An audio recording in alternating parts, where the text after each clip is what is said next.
네, 앞서 보신 것처럼 국정감사가 오늘부터 3주 동안 실시됩니다. 김명진 더현 정치랩 대표와 함께 국정감사 이야기 자세히 나눠보도록 하겠습니다. 안녕하십니까? 네, 안녕하세요. 네, 먼저 국정감사에 대한 의미부터 좀 짚어볼까요? 국정감사는 국민의 대표기관인 국회가 행정부의 전반적인 문제를 꼼꼼하게 따져보고 잘못을 찾아내고 그리고 시정을 촉구함으로써 국정 전반을 통제하는 기능을 말합니다. 헌법과 국정감사 및 조사에 관한 법률에 근거해서 입법부가 행정부를 감시하는 대표적인 그런 권한이죠. 매년 30일 이내에 기간을 정해서 실시가 되고 소관 상임위별로 공개적으로 실시가 됩니다.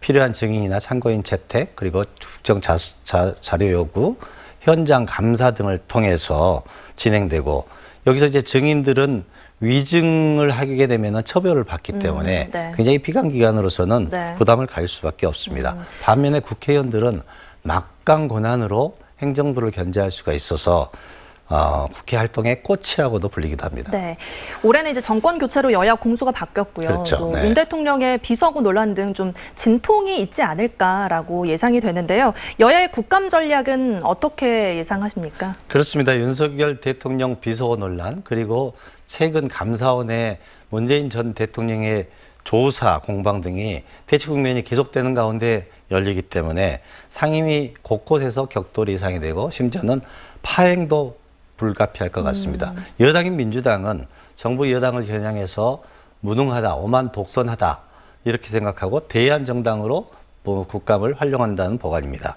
금년 국감을 민주당은 국민 우선 민생 제일 국감으로 명명하고 정부 여당의 역할을 대신하겠다, 그런 점을 부각하고 있습니다. 특히 김건희 여사 허위 격려, 그리고 또 노무현 표절, 대통령실 이전 예산, 사정기관 불공정 수사, 이런 것들을 추궁할 예정입니다. 반면에 여당인 국민의힘은 네. 문재인 정부의 태양광 사업, 그리고 탈원전 대책, 대북정책 등과 특히 이재명 대표의 사법 리스크, 이런 것을 집중 부각할 예정입니다. 국감에서 보통 여당은 방어적인 태도를 취하게 되는데요. 지금 정부가 출범한 지 채 5개월도 되지 않은 상황이지 않겠습니까? 그래서 이전 정부에 대한 실정을 파헤치겠다, 그런 생각입니다. 네, 이제 우리 지역의 이야기도 좀 해볼게요. 네네. 우리 광주 전남 지역의 주요 기관들도 국정감사를 받을 텐데 일정 먼저 좀 정리해 주시죠. 그 광주 전남으로 감사 기관들이 와서 하는 현장 일정 중심으로 몇 가지만 말씀을 드리면은요. 네. 우선 11일 산업위에서는 우리 나주 혁신도시 한전에서 한전, 수자원공사, 그리고 남동발전도 고개발전회사, 한전 자회사를 상대로 감사가 예정이 돼 있고요. 12일 날은 교육위원회에서 전남대학교에서 실시가 되는데요. 전남대, 전대병원, 시도교육청이, 그리고 20일이 가장 하이라이트가 될 것으로 보입니다. 예. 광주시청에서 행안위가 광주시청과 광주경찰청을 대상으로 국감이 진행될 예정입니다. 또 국감 현안들이 많이 있긴 하지만 좀 이거는 더 집중적으로 보면 좋다 하는 쟁점이 있다면 어떤 게 있을까요? 광주의 최대 현안이죠. 복합 쇼핑몰 문제. 복합 쇼핑몰의 민간 기업이 투자 활성화 방안, 그리고 소상공인 대책, 상생 대책이죠. 네. 그리고 국비 지원 계획이 뭐냐, 이런 여야의 공방이 예상이 되고, 산자위에서는 우리 GGM, 지속 가능 운영 방안, 그리고 한전공대 지원 문제 등이 논의가 될 예정입니다. 특히 행안위에서는 광주 지하철 2호선 재원 대책 마련, 그리고 반도체 특화단지 조성에 대한 노력이 광주시에서 어떻게 진행되고 있는지, 이런 문제들이 추궁될 예정입니다. 농해수는 역시 농민들의 생존 문제인 쌀값 네. 안정 문제, 그리고 양곡처리법 개정안, 이런 게 공방 예상이 되고요. 국방위도 중요합니다. 5.18 안매장사들이 예. 이번에 실종자 신원이 확인이 됐지 않습니까?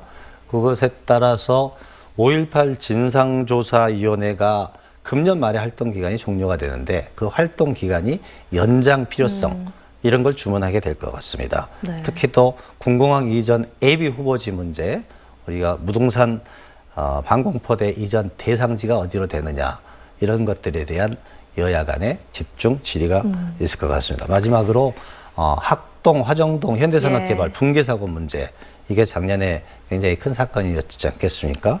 그런 문제에 대해서 야당의 지적이 있을 것 같고 지산 나들목 미개통 문제에 대해서 이유가 뭐냐 이런 걸 광주시를 통해서 따져 물을 계획입니다. 이제 국정에 대한 감시 비판 기능을 하는 거잖아요. 대충 이루어지면 당연히 안 될 것 같다라는 그렇죠. 생각이 드는데 네. 그렇다면 좀 실효성 있는 국감이 되려면 어떤 부분이 좀 필요할까요? 그러니까 행정부는 국감의 그 이제 일회성으로 대응하기 위해서 위기모면으로 네. 그냥 답변을 하기가 쉬운데 이런 건 이 감사기관이 후반부에 종합감사에서 앞에 초반부에 답변했던 행정부의 답변이 제대로 진정성이 있는지 그리고 책임 있는 답변인지 이런 것을 종합 감사를 해야 된다고 생각하고요.